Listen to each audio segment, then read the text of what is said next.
ဒီဝါပင်ကနေတန်တီတစဒေးတီမွေးဖွားလာတဲ့ဒီကတော့ညီမသမိုင်းရဲ့အထူးဆန်းဆုံးနဲ့ပကံကိမိဖုရားများစွာထဲက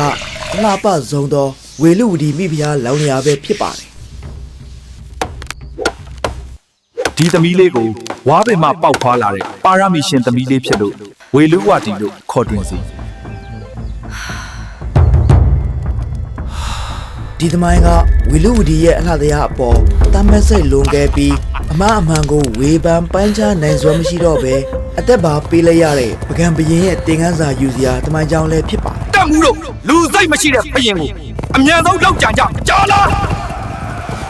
ဒီဗီဒီယိုမှာတော့ကျွန်တော်ရဲ့ညကိုများတောင်းဆိုထားကြတဲ့ဝါပင်ကြီးမှထူးဆန်းစွာလူဖြစ်လာတဲ့ဝေလူဝတီမိဖုရားအကြောင်းနဲ့ဒီမရဲ့အလှတရားအပေါ်တဏှာရင်မဲ့ကြီးမိလို့အိမ်သာခွက်ထဲအသေးစိုးနဲ့တေသွားရရှာတဲ့ပကံဘရင်တစ်ပါးရဲ့နောက်ခံသမိုင်းကြောင်းကိုဘုဒ္ဓတာဖြစ်ပွဲစိတ်ဝင်စားပွဲဝေမျှပေးသွားမှာပဲဖြစ်ပါတယ်အရှင်မင်းသားရဲ့ကျင်ရတော့ဝေလူဝတီမင်းသမီးကိုတိမ့်ပိုက်လိုက်အောင်ပါဗျာဒီတငယ်မကိုညီတော်အိမ်ရှိမင်းနရပါတိစီကူနဲ့ထိမ်းများစုံမစေကျွန်တော်တော့ဇန်နီပါသူကြီးမင်းတို့ယင်းနှမြုပ်နှံမှုလုပ်ငန်းများအတွက်ကြော်ညာလိုပါကကျမတို့ MT ကြော်ညာလုပ်ငန်းမှာလာရောက်ဆက်သွယ်နိုင်ပါပြီနော်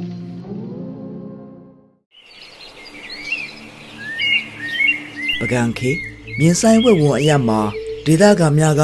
ဝါတော်ထဲမှဝါပင်များကိုခုတ်ပြီးအသက်မွေးဝမ်းကြောင်းပြုကြပါရယ်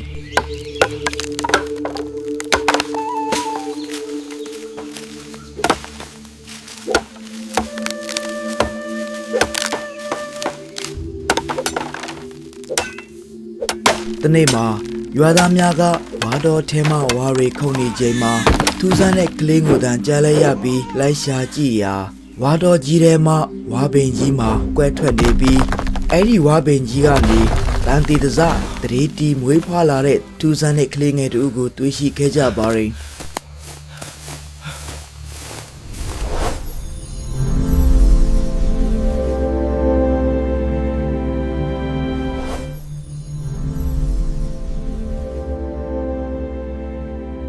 နောင်ကြီးတို့ဒီကလေးမလေးကိုကျုပ်တို့အတူတူတွေ့ကြလို့ဘယ်သူမှမမွေးစားပဲရွာတကြီးကိုပဲအပ်ကြမယ်နော်ဟုတ်တယ်တိတ်ကောင်းတဲ့အကြံပဲမိဘမဲ့ဖြစ်နေရှာတဲ့ထူးဆန်းတဲ့ဒီကလေးမလေးကိုရွာတကြီးစီပုတ်ပေးလိုက်ကြပြီးတကြီးမိသားစုကပဲပြုစုဆောက်ရှောက်ကျွေးမွေးလာခဲ့ကြပါဒီသမီးလေးကိုဝါပင်မှာပေါက်ဖွာလာတဲ့ပါရမီရှင်သမီးလေးဖြစ်လို့သူ့ရဲ့နာမည်ကိုဝေလူဝတီလို့ခေါ်တွင်စီတကြီးအိမ်မှာကျွေးမွေးထားတယ်ဆိုပေမဲ့ဒီထူးဆန်းတဲ့ကလေးမလေးကိုရွာလုံးကအရန်ကိုချစ်ကြပြီးဝါတော်ထဲမှဝေးဖွာလာခြင်းကိုအစွဲပြုတ်ကာဝေလူဝတီလို့အမည်ပေးကြပါရယ်ဝေလူဝတီမင်းကလေးရွယ်ရောက်လာတဲ့အခါမှာတော့နတ်သမီးတစ်ပါးလိုလှပတစ်တယ်ပြီးအလုံးတရာမှချစ်စရာကောင်းလွန်းတဲ့အတွက်ရည်မြစ်တခင်ရှင်ဘီရင်နဲ့သာထိုက်တန်တယ်လို့ယုံကြည်ကြတဲ့ရွာတကြီးနဲ့ရွာသားများကပကံပြည့်ရှင်နရသိန်းခဘရင်ထံဆက်တပြီးဘရင်ကတေချာစွာကြည့်ရှုကာစစ်စစ်အကဲခတ်နေပါတယ်တကယ်တော့ဝေလူဝတီမင်းကလေးရဲ့ရုပ်ဆင်းအင်္ဂါကအပြစ်ပြောစရာမရှိပေမဲ့အဲ့ဒီခေတ်ကတောမှနေကြတဲ့တောသူတွေရဲ့ထုံးစံအတိုင်းနှောင်းကြီးကြီးကိုသာဝတ်ဆင်လေးရှိတဲ့အတွက်နန်းရင်းသူတွေနဲ့စာရင်သူမရဲ့နရွယ်ပေါက်ကအနှဲငယ်ကျဲနေတာကိုဘရင်ကြီးကမနှစ်သက်ပဲညီတော်အရှိမင်းနရပတိစီသူနဲ့ပေးစားလိုက်ပါရယ်ဒီတငယ်မကိုညီတော်အိမ်ရှိမင်းနရပါတိစီသူနဲ့ထိမ်းများစုံမစေဒါကြောင့်ဘိမေတော်ကြီးကနန်းတွင်မင်းသမီးတစ်ပါးဖြစ်လာတဲ့ဝေလူဝတီကိုကြီးရခင်းနေတဲ့သူမရဲ့နရွက်ကိုတမားတော်များနဲ့ပြုပြင်ပေးလိုက်တယ်လို့မင်းသမီးတို့တတ်အပ်တဲ့အတိပညာအတတ်ပညာများကိုပါတုံတင်ပေးတော်မူပါရယ်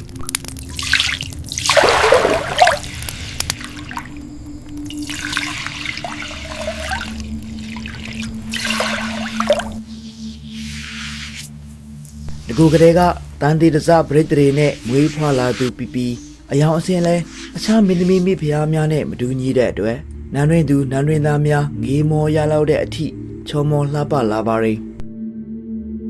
အဲ့ဒီအထဲမှာနရသိန်းခဘရင်လဲဝေလူဝတီမင်းသမီးကိုပြန်လဲမြင်တွေ့သွားတဲ့အခါမှာမယောင်နိုင်အောင်ပြောင်းလဲသွားတဲ့ဝေလူဝတီကိုမျက်စိနဲ့မခွာနိုင်အောင်ပြန်လဲပိုင်ဆိုင်ခြင်းတဲ့စိတ်တွေတဖွာဖွာဖြစ်ပေါ်လာပါရယ်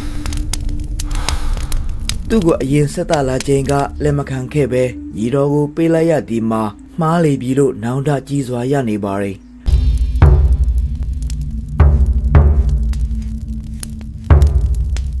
ဒါကြောင့်ရသိန်ခဘရင်ဟာညီအကိုချင်းတောင်စီးမဆောက်တော့ပဲဝေလူဝတီမင်းသမီးရဲ့အလှကိုပိုင်ဆိုင်ဖို့ရာမယိုးသားတဲ့စိတ်တွေနဲ့တမ်းမဲ့လာပြီးမကောင်းကြံစီလာပါရဲ့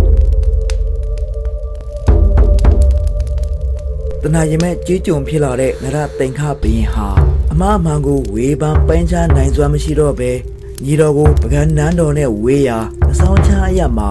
ပုံကံမှုများရှိနေကြောင်းအမတယောက်ကိုမဟုတ်မမှန်တဲ့လျှောက်တင်ခိုင်းကအဲ့ဒီတပုံတွေကိုနှိမ်နှင်းဖို့ညီတော်ကိုအမိတ်ပေးလိုက်ပါတယ်။နောင်တော်ရဲ့စီခန်းချက်ကိုတန်တရားရှိနေတဲ့နရပတိစီသူကမင်းတော်ကငပြည့်နဲ့စီးနေကြမင်းကိုသူ့ရဲ့နန်းဆောင်မှာပဲစောက်ခိုင်းကသူကိုယ်တိုင်စစ်အင်အားများစွာနဲ့အဆောင်ချအရသို့စစ်ချီတော်မူပါတယ်။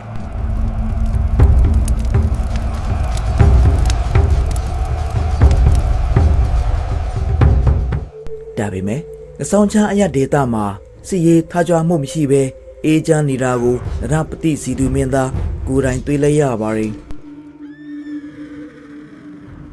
အခြားတစ်ခါမှာတော့ညီတော်မရှိတော့တဲ့နန်းတော်ထဲနောင်တော်နရသိန်ခဘရင်ကခဲမတော်ဝေလူဝတီမင်းသမီးကိုမိဖုရားအရာညှောင်းလိုက်ပါတယ်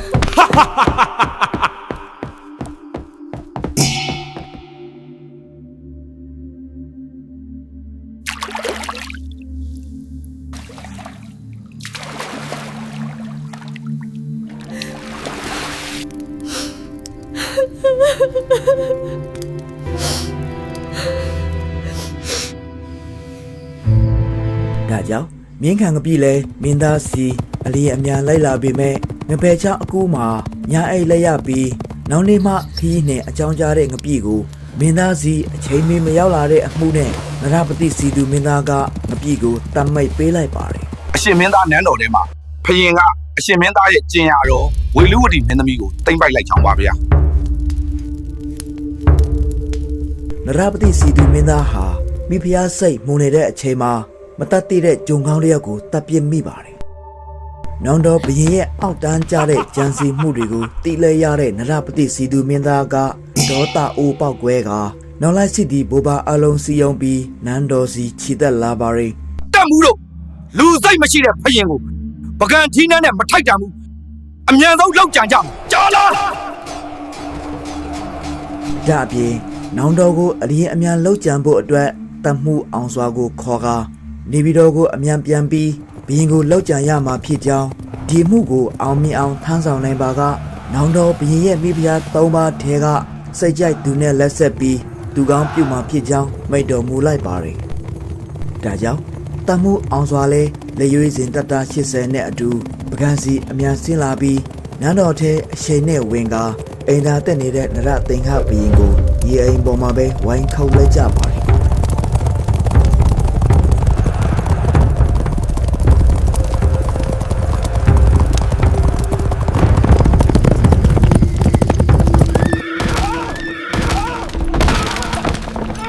ခေမတော်ဝေလူဝတီရဲ့အလှတရားအပေါ်တနာရင်မဲ့ကြီးမိတဲ့နရသိန်ခဘရင်ဟာ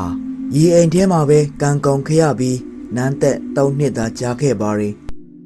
ဒါကြောင့်AD 1194ခုနှစ်မှာနရပတိစီသူကဝေလူဝတီမိဖုရားနဲ့အတူဗိတ်တိုက်ခံပြီးနန်းသက်လာပါရင်အဲ့ဒီနောက်မှာတော့ဝေလူဝတီမိဖုရားကဇေယသူရဆိုတဲ့သားတော်တစ်ပါးဖွားမြင်ပြီးအမင်းနဲ့အနေမြုပ်များလို့ခေါ်ကြတဲ့ယခုခေတ်မြင်းကြံတဲ့မုံရွာခရိုင်တွေကိုအပိုင်စားစေပါရင်မိဖုရားခေါင်းကြီးဖြစ်လာတဲ့ဝေလူဝတီမိဖုရားဟာဗုဒ္ဓဘာသာနဲ့သာသနာအကျိုးကိုအထူးဆောင်ရွက်လာပြီးညာဦးမြို့အရှိမြောက်6ဖလားအရအေယာရီမြစ်ကမ်းမှာလေးမျက်နှာကူဖုရားကြီးတဆူတီကဝဲတော်ကိုရွှေတပိတ်လို့ကပီးတင်စေပြီးတချို့ကရေမာချောင်းဖုရားလို့လည်းခေါ်ကြပါတယ်ဒါအပြင်ဝေလူဝတီမိဖုရားရဲ့ကောင်းမှုတော်ဖြစ်တဲ့နဒေါင်းတက်ဖုရားဟာမိဖုရားကြီးရဲ့နောက်ဆုံးကုသိုလ်တော်ဖုရားလို့လည်းဆိုကြပါတယ်နောက်ဆုံးအနေနဲ့ဗုဒ္ဓသာသနာနဲ့ပြည်သူအကျိုးကိုတည်ဖို့ဆောင်ရွက်နေတဲ့ဝေလူဝတီမိဖုရားကြီးဟာတက္ကရာ948ခုနှစ်နန်းသက်12နှစ်တက်တော်30သာရှိသေးတဲ့အရွယ်မှာပဲ ကံကောင်းတော်မူခဲ့ပါကြောင်းဘုဟုတ္တဖြစ်စေဖို့ရာစေတနာထားညှဝေပေးလဲရပါတယ်